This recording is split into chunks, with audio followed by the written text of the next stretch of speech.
नशा नहीं पर समझ की सुंदर काया है। Born to be remembered, born to be remembered, born to be remembered, born to be remembered। Born to be remembered के सभी श्रोताओं का हम स्वागत करते हैं। मैं हूं आपकी दोस्त बबीता जैन। दोस्तों, हम अपने हर एपिसोड में आपको एक से एक हस्तियों के बारे में बताते हैं, जिनमें से कई अपने देश की और कई विदेश की महत्वपूर्ण हस्तियां होती हैं। हमारे ये हीरो हर क्षेत्र से संबंधित होते हैं। ऐसे ही आज हम अपने देश के सितारों में से एक सितारे का जिक्र आपसे कर रहे हैं, जिन्होंने अपनी सोच और अपने कर्म से देश को ऐसी दिशा दी जिसका हमारे देश पर गहरा प्रभाव पड़ा।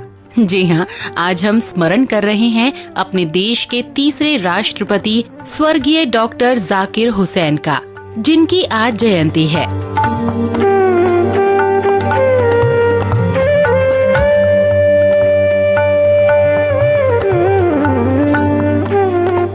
उन्होंने 10 वर्ष में अपने पिता और 14 वर्ष में अपनी माता जी को खो दिया था। अपना बाल्यकाल बगैर माता पिता के बिताने वाले बालक हुसैन ने अपने बल और लगन से न केवल उच्च शिक्षा प्राप्त की, बल्कि देश के सर्वोच्च पद को भी सुशोभित किया। 8 फरवरी 1897 में जन्मे डॉक्टर जाकिर हुसैन ने अपनी प्रारंभिक शिक्षा इस्लामिया हाई स्कूल इटावा से की और बाद में वो उच्च शिक्षा के लिए अलीगढ़ चले गए, जहां उन्होंने ओरिएंटल मोहम्मदन कॉलेज, जो आज अलीगढ़ मुस्लिम यूनिवर्सिटी कहलाता है, से शिक्षा प्राप्त की। ये वही जगह थी जहां से उनके जीवन में सुधारवादी राजनीतिज्ञ का रूप सामने आया।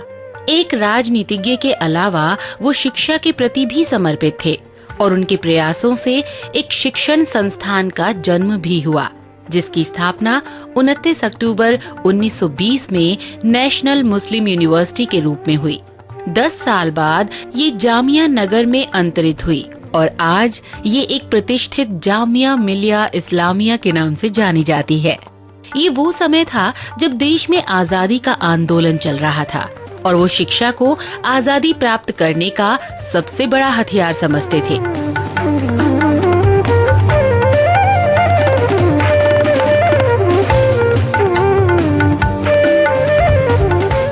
यहीं से वो नायक के रूप में उभरे। एक शिक्षक के रूप में डॉक्टर जाकिर हुसैन साहब ने महात्मा गांधी और हाकिम अजमल खान साहब की शिक्षाओं का प्रसार किया। हमारी एकता वो एकता है जो एक बाग में होती है, जिसमें तरह तरह के फूल खिलते हैं। एक गुलदस्ते की होती है जिसमें तरह तरह के फूल होते हैं। एक हार की एकता है जिसमें तरह तरह के फूल पिरोए जाते हैं, लेकिन एक रस्सी में, एक तागे में होते हैं। उनमें से हर एक अपनी खूबसूरती हार को देता है, उनमें से हर एक अपनी खूबसूरती गुलदस्ते को देता है, उनमें से हर एक अपनी खूबसूरती और अपनी सुगंध चमन को देता है, बाग को देता है। वो एकता हमारी एकता है। उन्होंने कहा था, मुसलमान रखकर हिंदुस्तान का सेवक बनाना और हिंदुस्तान को जन्नत निशान बनाने में काम में लगाना। यही मैं आज आपसे कहता हूँ। आपका धर्म कोई हो, आपकी भाषा कोई हो, आप रहने वाले कहीं के हों, आप जो हैं वो जरूर रहिए, उसमें पक्के हो जाइए, अच्छे हो जाइए, उसको पूरा अपने ऊपर ओढ़िए। अगर आप मजहब रखते हैं तो उस मजहब को पूरा ओढ़िए, अगर आप बेमजहब हैं तो उसको पूरा ओढ़िए। हिंदू हैं तो अच्छे हिंदू बनिए, मुसलमान हैं तो अच्छे मुसलमान बनिए, सिख हैं तो अच्छे सिख बनिए और उस अच्छाई की सारी खूबी अपने देश को दीजिए।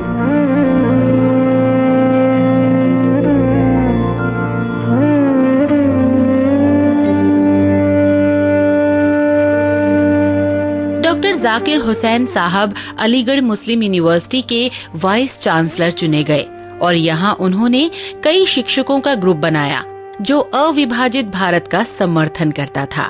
उनका ये योगदान कभी भुलाया नहीं जा सकता है। उन्हें 1954 में पद्म विभूषण और 1963 में देश के सर्वश्रेष्ठ सम्मान भारत रत्न से नवाजा गया। 13 मई 1967 देश के इतिहास में वो स्वर्णिम दिन था जब डॉक्टर जाकिर हुसैन ने देश के पहले मुस्लिम और तीसरे राष्ट्रपति के रूप में शपथ ली। वो डॉक्टर राजेंद्र प्रसाद और डॉक्टर राधाकृष्णन जैसे महान विभूतियों की परंपरा में तीसरे राष्ट्रपति बने। वो इस पद पर 2 वर्ष तक बने रहे, लेकिन 3 मई 1969 को काल के क्रूर ग्रास ने इस महान विभूति को देश से छीन लिया। आज उनकी जयंती पर उनकी महान परंपराओं को याद करते हुए इस महान विभूति को कोटि कोटि नमन।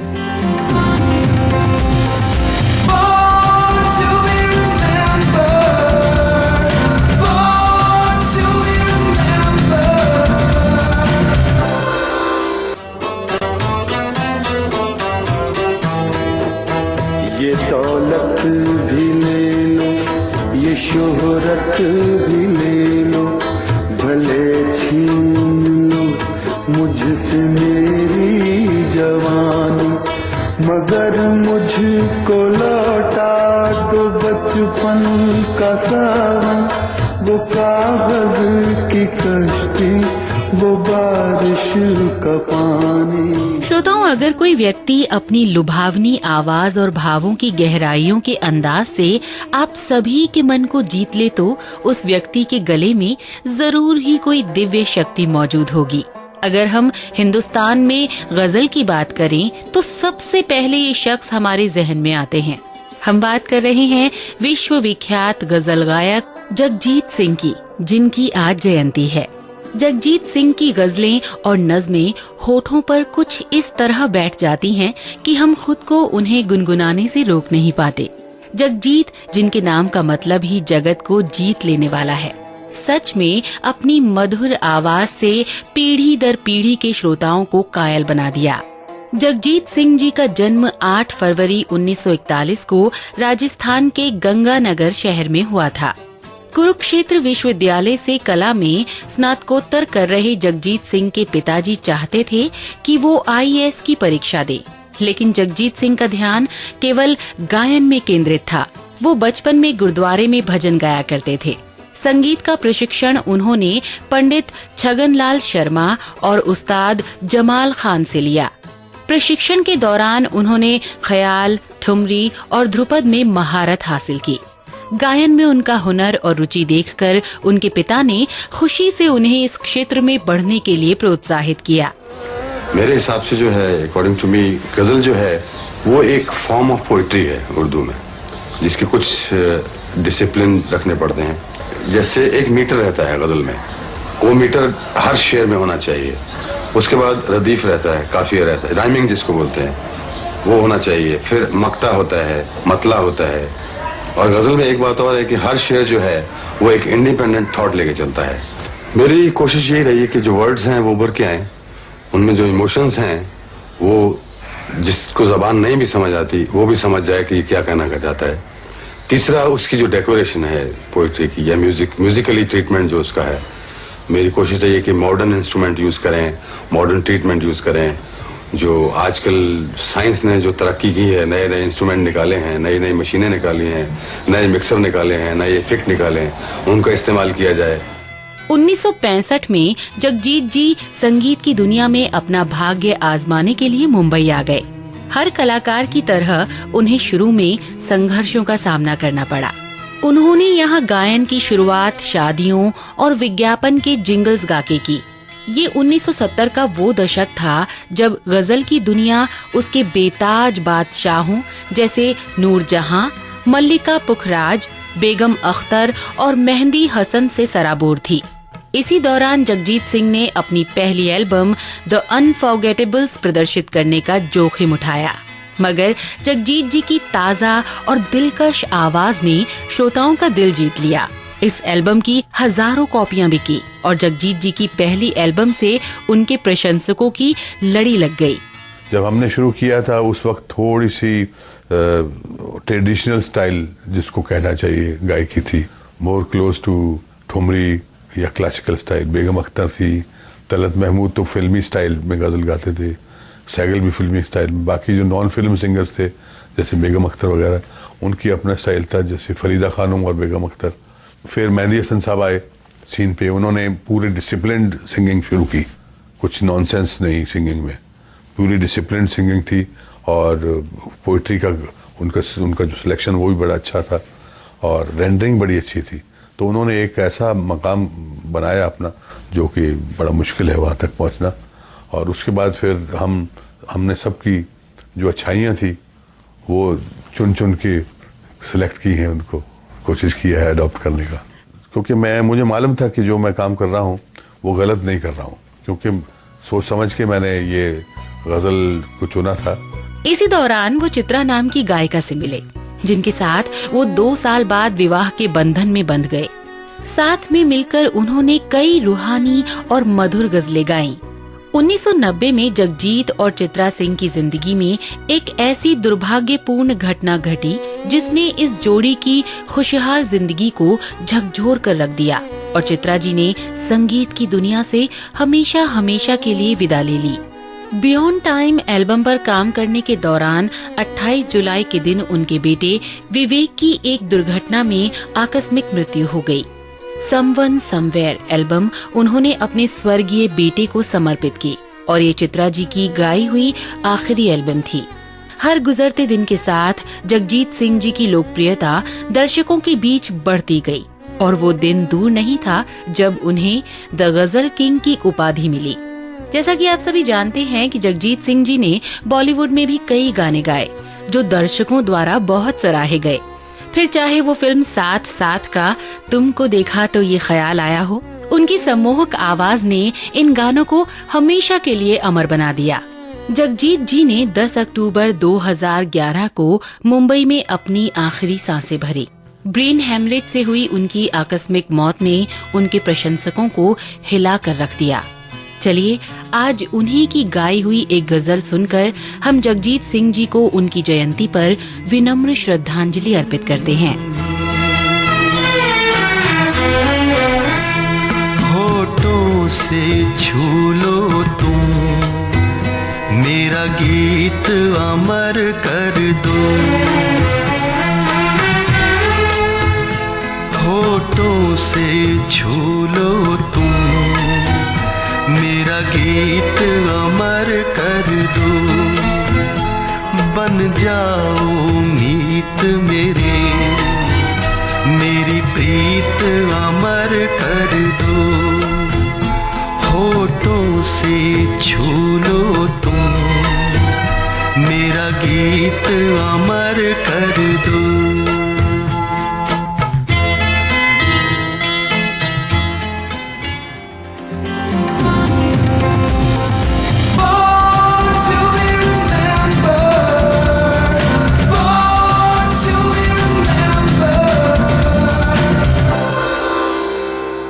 जहाँ न पहुँचे रवि वहाँ पहुँचे कवि, ये तो आप लोगों ने सुना ही होगा।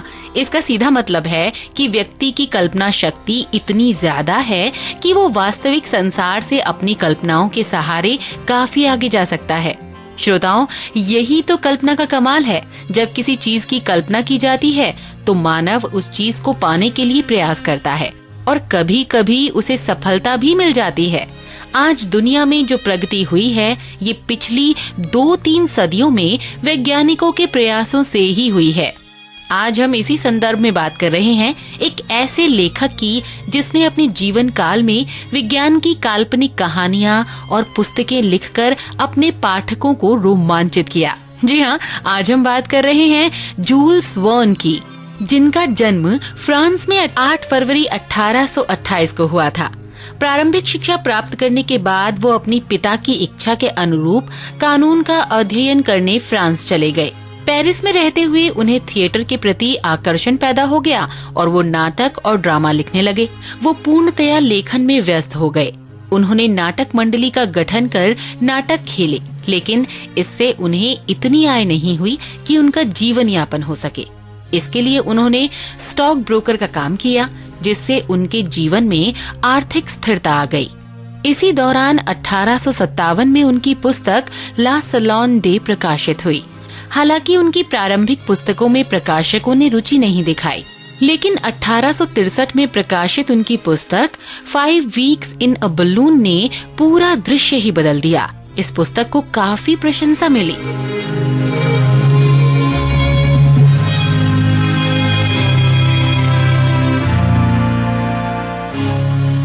और जूल्स एक प्रसिद्ध लेखक के रूप में स्थापित हो गए और इसी दौरान उनकी कुछ वैज्ञानिकों से मित्रता हो गई और उनसे प्रेरित होकर वो विज्ञान के आधार पर लिखने लगे।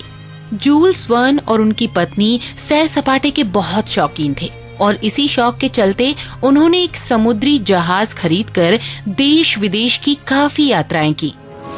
Jules Verne was the father of science fiction, the real deal, the hard sci-fi that's about doing stuff, going places, things.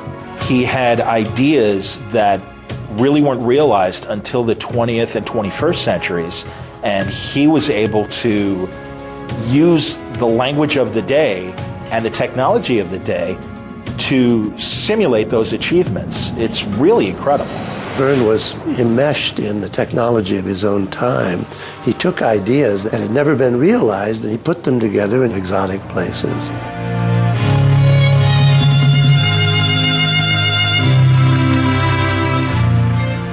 उन्होंने कई पुस्तकें लिखी जिनमें 20,000 Leagues Under the Sea, The Adventure of a Special Correspondent और Dick Sand, A Captain at 15 काफी प्रसिद्ध थी।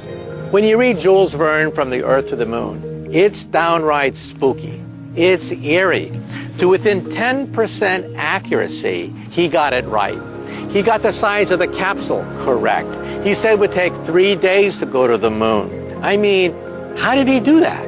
He not only nailed where we would launch from within 50 miles, that it would be Americans, that they'd set up a facility in southern Florida.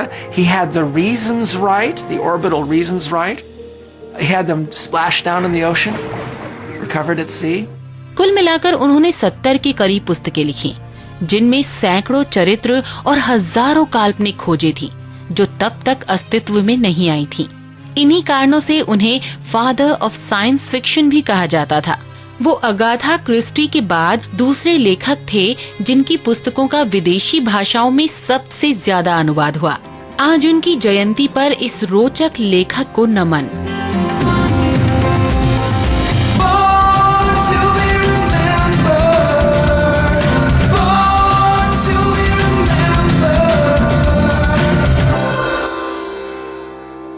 हम इतना सब जो काम करते हैं ना, वो क्षण भंगुर है और अधिकतर भुला दिया जाता है। ये खुशी की बात है कि यदि मेरा काम लोगों की याद में हमेशा के लिए बस जाए। ये मैं नहीं कह रही हूँ, बल्कि ये उस शख्स का कहना है जिनका काम पीढ़ी दर पीढ़ी पसंद भी किया गया और आगे चलकर भी भुलाया नहीं जाएगा। जिनका आज जन्मदिन है वो है अमेरिका के सबसे बेहतरीन ऑर्केस्ट्रा वादकों में से एक John Williams. John Williams Hollywood की फिल्मों में बैकग्राउंड स्कोर और समारोह संगीत की रचना करने के लिए जाने जाते हैं। वो एक प्रख्यात कॉन्सर्ट कंडक्टर भी हैं। जॉन विलियम्स का जन्म 8 फरवरी 1932 को न्यूयॉर्क में हुआ था। कुछ समय बाद उनका परिवार लॉस एंजलिस चला गया। वहाँ पर उन्होंने कंपोजिशन का प्रशिक्षण लिया और यूएस एयरफोर्स में कुछ समय सेवा करने के बाद वो दोबारा न्यूयॉर्क चले गए, जहां उन्होंने मैडम रोजीना लेविन से पियानो की तालीम ली।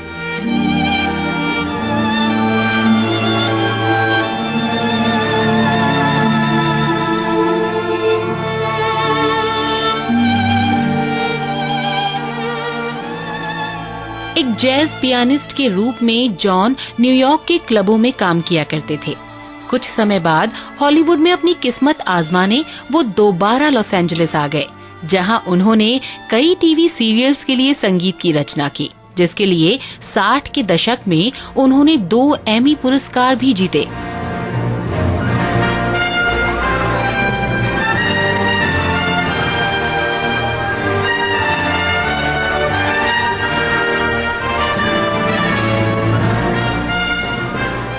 फिल्मों में उन्होंने स्टीवन स्पीलबर्ग की अधिकतर फिल्मों जैसे हाल ही में प्रदर्शित हुई Lincoln, Extra Terrestrial, Jurassic Park, Indiana Jones में संगीत दिया है।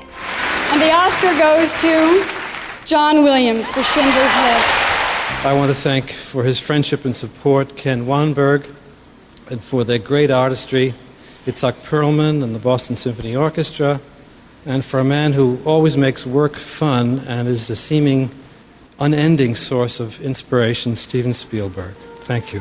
सन 2000 में अमेरिका के शो वेस्ट कन्वेंशन में national association of theatre honours ने उन्हें माएस्ट्रो ऑफ द ईयर उपाधि से सम्मानित किया था। उन्होंने स्टैच्यू ऑफ लिबर्टी को समर्पित लिबर्टी फैनफेयर संगीत और 1987 के समर ओलंपिक्स के लिए वी आर लुकिंग गुड की रचना की।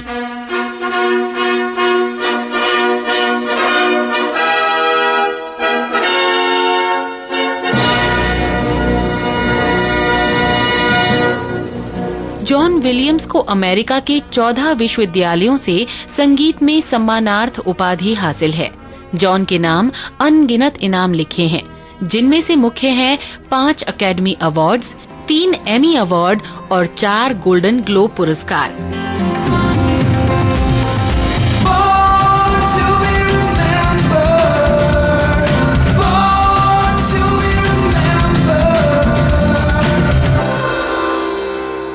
तो अब अपनी इस प्यारी सी दोस्त बबीता को दीजिए इजाजत। नमस्कार। मैं बनना चाहूँ जैसा पर शायद सपनों में, मैं उड़ना चाहूँ जैसा पर शायद सपनों में।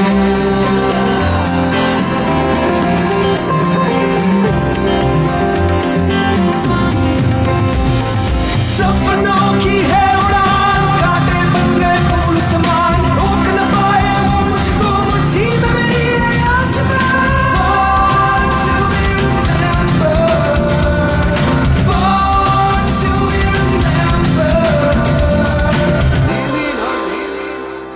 इस कार्यक्रम के कार्यकारी निर्माता जैनेंद्र सिंह।